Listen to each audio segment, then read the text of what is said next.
Everyone, here I am back with another video lecture. और आज जिस चीज़ को हम डिस्कस करने वाले हैं वो हमारे पास है common injuries of hand and wrist. Wrist की इंजरीज और हैंड की इंजरीज बहुत कॉमन होती है स्पोर्ट्स में। ठीक है, स्पोर्ट्स में हम जैसे हम बास्केटबॉल को पकड़ रहे हैं या हम क्या कहते हैं, हम वॉलीबॉल के साथ है, हमारे पास कोई हॉकी वगैरह है, ठीक है, जिसमें भी हमारे पास हैंड का ज़्यादा यूज़ है।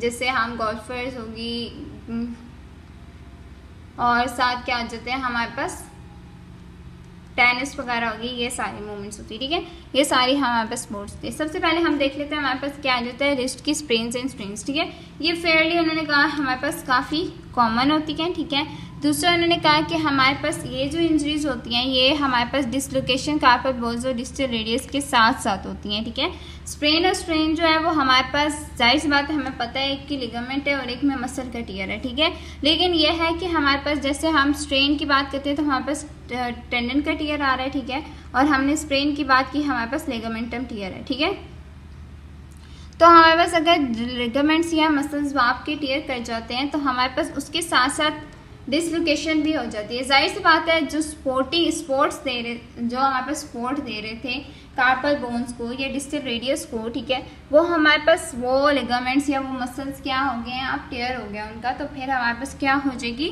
उन बोन्स की भी डिसलोकेशन हो जाएगी।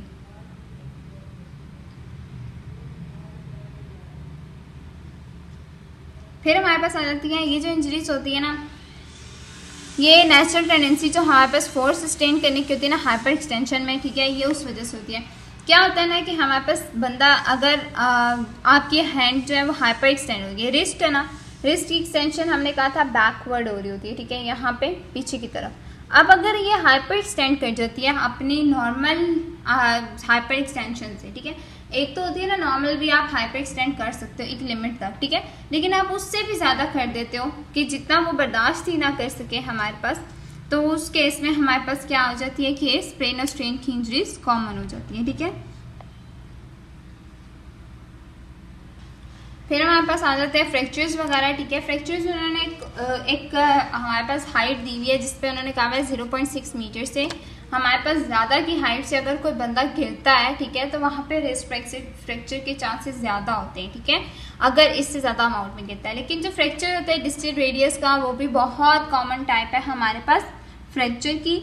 मोस्ट कॉमनली 75 ईयर्स से अंडर एज होती हैं। ठीक है, मतलब थोड़े से एल्डरली भी कह सकते हो और उससे कम एज वाले भी, उनमें भी कॉमन होती है। ठीक है, second only to the vertebral fracture in elderly. ठीक है, लाइक हमारे पास जो एजिड लोग होते हैं ना, ठीक है, जीरियाट्रिक पेशेंट्स जो होते हैं, ठीक है, उनमें क्या होते हैं ना कि हमारे पास बेसिकली हम फ्रैक्चर्स जो होते हैं वो वर्टिब्रल कॉलम के जो होते हैं वो बहुत कॉमन हो रहे होते हैं। ठीक है, इसलिए उन्होंने कहा है कि हमारे पास सेकेंड जो है ये उन पेशेंट्स में उन एल्डरली लोगों में कहा जा रहा है कि सेकेंड ले आते हैं, सेकेंड पे डिस्टल रेडियस के फ्रैक्चर्स आते हैं, सबसे पहले उन्होंने कहा है वर्टिब्रल फ्रैक्चर्स आते हैं। ठीक है, फिर साथ साथ उन्होंने बताया है कि हमारे पे जो फ्रैक्चर्स है स्कैफॉइड और लिनेट का, वो भी बहुत कॉमन है। ठीक है, अब हम आ जाते हैं मेटाकार्पल या हम इसको बॉक्सर फ्रैक्चर्स भी कहते हैं, और इसमें मैलेट और ड्रॉप फिंगर्स डिफॉर्मिटी भी हो जाती है। ठीक है, ये ऐसे होता है ना कि हमारे पास किसी इंजरी, कोई भी इंजरी हुई है, जैसे फुटबॉल को पकड़ा या हमारे पास बेसबॉल को हमने कैच किया। ठीक है,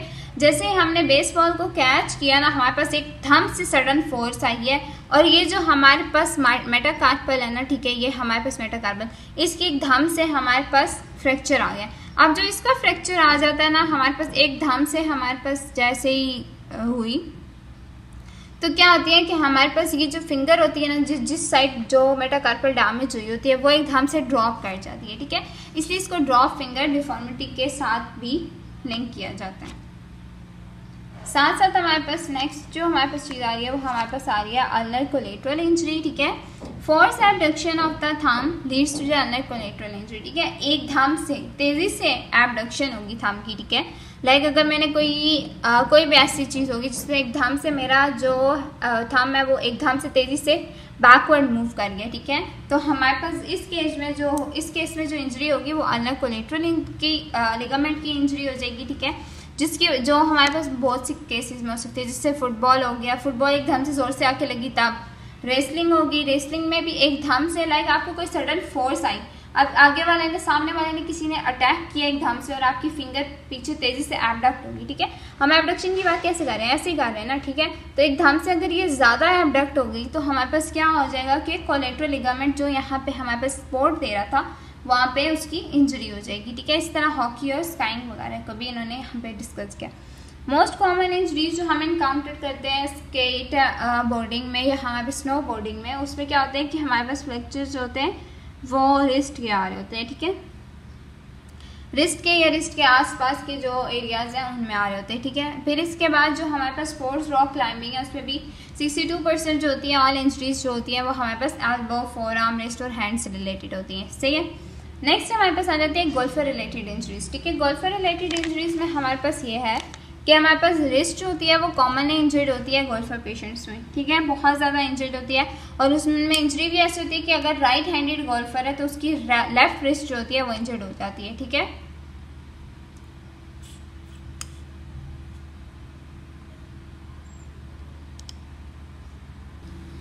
ओके, अब इन्होंने इस चीज़ में हमें एक बहुत इजी सी एग्जांपल दी है कि हमारे पास अगर राइट हैंडेड गोल्फर है तो उसकी लेफ्ट इंजरी हो जाती है लेफ्ट रिस्ट की, ठीक है। वो कैसे होती है ना कि अगर गोल्फर जो है वो अपने राइट हैंड से खेल रहा है और लेफ्ट हैंड जो होता है ना उसको वो साथ साथ स्विंग करता रहता है, ठीक है। उसकी वजह से ना वहाँ पे एक उसको फोर्स, एक सडन फोर्स उस पर बार बार अटैक करी है, ठीक है। ओवर यूज इंजरी हो रही है, बार बार वहाँ पे अटैक हो रहा है, हो सकता है उसको टेंडनाइटिस हो जाए, हो सकता है उस पर कोई और इन्फ्लेमेशन वहाँ पे कोई और स्वेलिंग, इन्फ्लेमेशन, कोई टेंडन रप्चर, कोई टियर हमारे पास लिगामेंट में आ सकता है, कुछ भी, ठीक है। क्योंकि वहाँ पे लेफ्ट हैंड की स्विंगिंग बहुत ज़्यादा है, ठीक है। इस वजह ये केस है कि हमारे पास जो होती है लेफ्ट रिस्ट इंजर्ड हो जाती है, ठीक है। फिर उन्होंने कहा है हमारे पास यही बहुत ओवर यूज इंजरीज हैं जिसमें उन्होंने बताएंगे एक डी क्वारवेन्स डिजीज़, ठीक है। डी क्वारवेन्स डिजीज़ में हमारे पास टेंडनाइटिस हो जाता है, लाइक टेंडन्स की इन्फ्लेमेशन हो जाती है, एक्सटेंसर पॉलिसिस ब्रेवियस और एब्डक्टर पॉलिसिस लॉन्गस की, ठीक है। इसकी मैं आपको एक मतलब पिक्चर दिखा दूँगी कि हमारे पास ये कहाँ पे प्रेजेंट होते हैं, ठीक है। इनकी दोनों की इन्फ्लेमेशन हो जाती है या हमारे पास इम्पैक्ट रिलेटेड इंजरीज हो सकती है, मतलब किसी चीज़ का इम्पैक्ट हो रहा है, कोई चीज़ बार बार सडन रिएक्ट कर रही है हमारे पास वहाँ पे, तो उससे रिलेटेड इंजरीज हो सकती हैं, ठीक है। दोनों ओवर यूज इंजरीज हैं और दोनों हमारे पास क्या करिए, कॉज क्या करिए हमारे पास रिस्ट की या हमारे पास लेफ्ट रिस्ट की इन्फ्लेमेशन, ठीक है, या इंजरी। तो अगर इस पिक्चर में देखो ना तो हमारे पास एक्सटेंसिव पॉलिसिस लॉन्गस यहाँ पे नज़र आ रहा है, नीचे पॉलिसिस ब्रेवियस और एब्डक्टर पॉलिसिस लॉन्गस उसके बिल्कुल नीचे, ठीक है। अब जो दोनों के टेंडन है ना वो हमारे पास कहाँ पे जाके अटैच हो रहे हैं, वो हमारे पास जाके अटैच होते हैं ऊपर, ठीक है, यहाँ पे जहाँ पे हमारे पास एक्सटेंसर रेटिनाकुलम ने इसकी शीट को कवर किया हुआ है और यहाँ पे जाके ये इन्फ्लेम्ड हो जाती हैं शीट्स और ये हमारे पास कॉज करिए डी टू वेरिएंट टेनोसाइनोवाइटिस, ठीक है। तो हमारे पास यही कंडीशन है जिसमें हमारे पास दोनों मसल्स की टेंडेंस की इन्फ्लेमेशन की वजह से हमारे पास क्या हो रही है, सॉरी इन्फ्लेमेशन और इनकी साइनोवियल शीट्स की, तो उस केस में हमारे पास आ रही है कंडीशन, ठीक है। फिर उन्होंने हमारे पास एक पॉइंट बताया है गोल्फर्स जो होते हैं ना ओवर यूज इंजरीज ज़्यादा होती, जिनमें ओवर यूज इंजरीज होती है वो यूज़ करते हैं large than average ROM of the wrist during a swing, ठीक है। जैसे वो स्विंग आ रहा है ना उनके हाथ में, ठीक है, देखो अब राइट हैंड में भी आएगा स्विंग, लेफ्ट में भी, राइट से तो वो हिट कर रहा है लेकिन जो लेफ्ट है ना वो वैसे ही मूव करता रहेगा, जिसकी वजह से उसमें भी ओवर यूज इंजरीज के चांसेस ज़्यादा हो जाते हैं, ठीक है। इसलिए उसको कहा गया कि लार्ज इन ROM है तो हमारे पास क्या होगी कि ओवर यूज इंजरीज की वजह से वो नॉर्मल, देखो उसको पहले ही एक ओवर यूज इंजरी है तो वो क्या करते हैं कि वो ROM उसकी ऑलरेडी इंक्रीज हो जाती है, ठीक है। एवरेज से ज़्यादा ROM जो होती है वो यूज़ कर रहा होता है अपनी स्विंग के अंदर, ठीक है। उन्हीं लोगों में ज़्यादा ओवर यूज इंजरीज होती हैं जो ROM अपनी एवरेज से ज़्यादा यूज़ कर रहे होते हैं, ठीक है। नेक्स्ट में हमारे पास आ जाता है कार्पल टनल सिंड्रोम, ठीक है। कार्पल टनल हमारे पास बेसिकली एक एरिया प्रेजेंट है, यहाँ पे एक पैसेज है जो हमारे पास इस जगह पाया जाता है जहाँ पे हमारे पास कार्पल बोन्स और फ्लेक्सर रेटिनाकुलम है, ठीक है। ये हमारे पास क्या होती है, Palmer side of the hand of the wrist पे हमारे पास प्रेजेंट होता है, ठीक है। सीधी साइड पे इस जगह पे यहाँ पे हमारे पास प्रेजेंट होता है, ठीक है। और ये एक टलन सा बनाते हैं जिसमें से हमारे पास नर्व्स, आर्टरीज और हमारे पास वेन्स वगैरह डिफरेंट टेंडेंस जो होते हैं वो हमारे पास वहाँ से पास हो रहे होते हैं, ठीक है। अब हमारे पास उन्होंने कहा कार्पल टनल सिंड्रोम बेसिकली जिसको हम कह रहे होते हैं वो हम कहते हैं, मैं यहाँ पे लिख देती हूँ, मीडियन नर्व की कंप्रेशन को, ठीक है। मीडियन नर्व की कंप्रेशन को हम बेसिकली कार्पल टनल सिंड्रोम कह रहे होते हैं। इसकी कॉज क्या है वो अननोन है, लेकिन बेसिकली इसको दो चीज़ों की वजह से इसको कहा जाता है कि हो सकती है, ठीक है।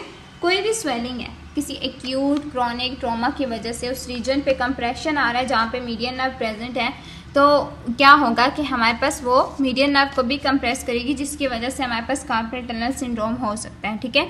सेकेंड हमारे पास ये हो सकती है कि टेंडन और जो नर्व है उसकी मूवमेंट बहुत ज़्यादा है, रिपीटेटिव बार बार मूवमेंट है, जिसकी वजह से हमारे पास एक फोर्स एक्सर्ट कर रहे हैं या एक फ्लेक्सर मसल्स जो है वो बार बार मूव कर रहे हैं, ठीक है, जिसकी वजह से कार्पल टनल के ऊपर हमारे पास बार बार एक फोर्स आ रही है, ठीक है। जब हम एक्सटेंशन में जा रहे हैं, रिस्ट की एक्सटेंशन करवा रहे हैं, ठीक है, तो उस केस में हमारे पास क्या हो सकता है कि उस केस में भी हमारे पास कार्पल टनल सिंड्रोम जनरेट हो सकता है या डेवलप हो सकता है। फिर हमारे पास सिम्टम्स क्या है, पेन और नमनेस आ जाती है हमारे पास along with the median nerve का जहाँ जहाँ पाथवे है वो सारा एरिया जो होती है उसमें नमनेस और पेन आने लग जाती है, ठीक है। क्लम्सीनेस हो जाती है, फिंगर एबडक्शन सही नहीं रहती, ठीक है। जो हमारे पास नॉर्मल एबडक्शन है ना, ठीक है, वो सही नहीं रह जाती, वो हमारे पास एबनॉर्मल हो जाती है, ठीक है, या हमारे पास नॉर्मली सही से नहीं होगी, ठीक है, ऊपर नीचे करके कुछ हो जाएगी। वीकनेस एंड एट्रोफी हो जाती है। जब सबसे पहले हमारे पास वीकनेस आती है, वीकनेस के बाद हमारे पास इवेंचुअली एट्रोफी आना शुरू हो जाती है, जो जिन मसल्स को मीडियन नर्व हमारे पास सप्लाई कर रही है, ठीक है, मीडियन नर्व हमारे पास ये एरिया सप्लाई कर रही होती है। हल्का से जो होती है हमारे पास फोर्थ फिंगर को या हमारे पास सेकेंड फिंगर को हम कहते हैं कि हमारे पास कर रही होती है, ठीक है, सप्लाई। साथ साथ हमारे पास इन 3 को कर रही होती है, थंब हमारे पास 2 ये और हमारे पास यहाँ पे होती है, बाकियों को अल्नर नर्व करती है, ठीक है। तो हमारे पास यहाँ पे जो है और वो भी सीधी साइड पे, ठीक है, लाइक आगे वाली साइड पे हमारे पास सप्लाई कर रही होती है, ठीक है, पीछे हमारे पास रेडियल नर्व सप्लाई करिए, तो हमारे पास ये उन मसल्स की क्या करती है, एट्रोफी करना शुरू कर देती है, ठीक है। अब बेसिकली हमारे पास ना ये होता किन लोगों में, ठीक है, मोस्टली ना ये उन लोगों में हो रहा होता है जो बहुत ओवर यूज़ काम करते हैं अपनी हैंड और रिस्ट के वजह, हैंड और रिस्ट से, ठीक है। जैसे कि अगर असेंबली कहा जाए तो उन लोगों में कौन कौन से आते हैं, जैसे हमारे पास वर्कर्स रिलेटेड ऐसी मूवमेंट्स जिनमें बार बार हमारे पास हैंड की ग्रिपिंग आ रही है, रिपीटेटिव मूवमेंट्स हैं, कोई वाइब्रेटिंग टूल्स है, हमें की तरह अगर कोई बंदा टाइपिंग कर रहा है एक साथ लगातार करता रहता है तो क्या होगा कि हमारे पास कोई ना कोई ऐसी चीज़, कोई ना कोई रिपीटेटिव टास्क की वजह से वहाँ पे कोई ना कोई इंजरी के चांसेस है, जिस इंजरी की वजह से इन्फ्लेमेशन डेवलप हो सकती है, वहाँ पे इन्फ्लेमेशन के साइंस आने लग जाएंगे, रेडनेस, स्वेलिंग हमारे पास सारे, ठीक है, और आहिस्ता आहिस्ता इवेंचुअली वो क्या करेंगे, हमारे पास मीडियन नर्व को कंप्रेस करना शुरू कर देंगे, ठीक है। मोस्टली ऑफिस वर्कर्स जो हमारे पास लैपटॉप कीबोर्ड वगैरह यूज़ कर रहे होते हैं मॉनिटर के साथ या हमारे पास लैपटॉप के साथ, मैक के साथ, ठीक है, तो वो क्या होते हैं, वो सस्पेक्टेबल होते हैं इसके साथ, ठीक है, कार्पल टनल सिंड्रोम उनमें डेवलप होने के चांसेस होते हैं, ठीक है। दूसरा हम अब इसमें मॉडिफिकेशन कैसे कर सकते हैं, इसको चेंज कर सकते हैं, ठीक है। एक तो हम कीबोर्ड का डिज़ाइन चेंज कर सकते हैं, इस तरह से इसको डिज़ाइन कर दें कि हमारे पास पेशेंट की जो या बंदे की जो प्लेसमेंट है, ये हमारे पास नॉर्मल वर्कर्स हैं, अभी वो पेशेंट नहीं हैं, ठीक है, तो उनकी हम जैसे अर्गोनॉमिक्स में ये डिस्कस कर रहे थे कि हम पेशेंट की मॉडिफिकेशंस या हम उनकी डेली ऑफिस वर्कर्स की मॉडिफिकेशंस कैसे कर सकते हैं, ठीक है। वो हम क्या करते हैं कि यहाँ पे यूँ हाथ रख के, ठीक है, ताकि उसकी पोजीशन जो है वो न्यूट्रल रहे, ना ज़्यादा कंप्रेशन। ओके, फिर हमारे पास उन्होंने कहा कि अगर हम इस सारी चीज़ों को, इन कीबोर्ड के डिज़ाइन को चेंज वगैरह कर दे तो हमारे पास इंसिडेंस जो होता है ओवर यूज इंजरीज का वो कम हो जाता है, लाइक न्यू केसेस जो होंगे वो हमारे पास आना कम हो जाएंगे, ठीक है। और दूसरा हमारे पास इसकी मॉडिफिकेशन, ये इन सारी कंडीशन में ये रिपोर्ट हो सकता है, क्यों, क्योंकि हमारे पास रिस्क की मूवमेंट बहुत ज़्यादा होगी इस वजह से, ठीक है। तो ये हमारे पास सारी कंडीशन बैडमिंटन, बेसबॉल, टेनिस का, साइकिलिंग, जिमनास्टिक के साथ हमारे पास कॉज कर सकते हैं इसको, ठीक है। बाकी हम कुछ पिक्चर्स देख के इस वीडियो को वाइंड अप करते हैं। Thank you. ओके, अगर इस पिक्चर को देखें ना तो हमारे पास रिस्ट की कितनी कॉजेज़ या रिस्ट रिलेटेड कितनी प्रॉब्लम्स हो सकती है ना, वो उसने काफ़ी अच्छे से इसमें एक्सप्लेन की हुई है, ठीक है। जैसे सबसे पहले उन्होंने रिस्ट स्ट्रेन बताई हुई है हमारे पास, जैसे उन्होंने यहाँ पे दिखाया भी हुआ है, अगर हम करीब जाकर देखते हैं तो हमारे पास लिगामेंट्स का रप्चर है, ठीक है। फिर उसने हमारे पास यहाँ पे बताया हुआ है अर्थराइटिस की कंडीशन बताई हुई है, जिसमें हम कहते हैं कि हमारे पास कोई डैमेज हो गया हमारे पास जॉइंट्स में, ठीक है, कोई डैमेज या कोई इन्फ्लेमेटरी चेंजेस या कोई भी चीज़ हो सकती है, ठीक है। रिस्ट टेनोसाइनोवाइटिस, जो टेंडन शीट होती है हमारे पास उसकी इन्फ्लेमेशन हो जाएगी तो हमारे पास क्या होती है, टेंडन के ऊपर एक कवरिंग होती है, ठीक है, जिसमें हमारे पास लाइक साइनोवियल फ्लूइड वगैरह होगा। ये टेंडन के ऊपर जो साइनोवाइटिस की कंडीशन तभी डेवलप हो रही होती है जब हमारे पास कोई कवरिंग ऐसी है टेंडन शीट के ऊपर जिसमें साइनोवियल फ्लूइड है, ठीक है। फिर हमारे पास रिस्ट टेंडनाइटिस, टेंडन की मतलब टेंडन, हम वहाँ पे तो टेंडन शीट की बात करें, यहाँ पे हम पूरी टेंडन की बात करें। जब हमारे पास फुल टेंडन में कोई इन्फ्लेमेशन आ जाएगी तो रिस्ट टेंडनाइटिस आ जाएगा, ठीक है। फिर हमारे पास कार्पल टनल सिंड्रोम यहाँ पे दिखाया हुआ है, अगर आप अपनी राइट साइड पे आके देखो तो यहाँ पे मैंने कार्पल टनल सिंड्रोम दिखाया हुआ है। कार्पल टनल सिंड्रोम हमें पता है मीडियन नर्व की कंप्रेशन की वजह से हो रहा होता है और काफ़ी इसमें डिफरेंट तरह के सिम्टम्स आते हैं जो हम पहले डिस्कस कर चुके हैं। फिर हमारे पास रिस्ट के फ्रैक्चर है। रिस्ट का फ्रैक्चर आउटस्ट्रेच हैंड की तरफ, जैसे हमने बात की कि हमारे पास हाथ आउटस्ट्रेच की तरफ चला जाएगा तो हमारे पास रिस्ट के फ्रैक्चर कॉज हो सकते हैं। और अगर क्यूबॉइडल सिंड्रोम देखें तो हमारे पास हमने क्यूबॉइडल को डिस्कस नहीं किया, बट ये अल्नर नर्व की कंप्रेशन की वजह से होता है। मतलब जहाँ पे अल्नर नर्व इन्वॉल्व हो जाएगी वहाँ पे हमारे पास जो सिंड्रोम कॉज होगा वो क्यूबॉइडल टनल सिंड्रोम होगा, ठीक है। यहाँ पे बिल्कुल इन्होंने सबसे एंड में बताया हुआ है, यहाँ पे इस पिक्चर में कि यहाँ पे अल्नर नर्व का पैसेज बताया हुआ है कि हमारे पास एल्बो के पीछे से गुजर रही होती है जहाँ पे ऑलिक्रोनॉन प्रोसेस है, ठीक है। तो यहाँ पे अल्नर नर्व डैमेज हो रही होती है, ठीक है, इसलिए हम इसको क्यूबॉइडल टनल सिंड्रोम कहते हैं। और यहाँ पे जब मीडियन नर्व की कंप्रेशन हुई थी तो कार्पल टनल सिंड्रोम था, ठीक है। तो ये हमारे पास कुछ डिस्कशन थी जो पिक्चर्स के थ्रू हमने देख ली, ठीक है। और आई होप सो के आपको अब समझ आ गई होगी। Thanks for watching. अगर फिर भी कोई प्रॉब्लम हुई तो आप नीचे कमेंट सेक्शन में पूछ सकते हैं। और अब हम जो है इसको हमने चैप्टर को कंप्लीट कर लिया है। अब हम इसके बाद अगर हमें ज़रूरत पड़ी तो हम इसकी हम इसकी बाद में रिव्यू सीरीज़ बनाएंगे, ठीक है। तो हम इसकी रिव्यू सीरीज़ को बाद में डिस्कस कर लेंगे। अब चैप्टर हमारा यहाँ पे एंड हो गया।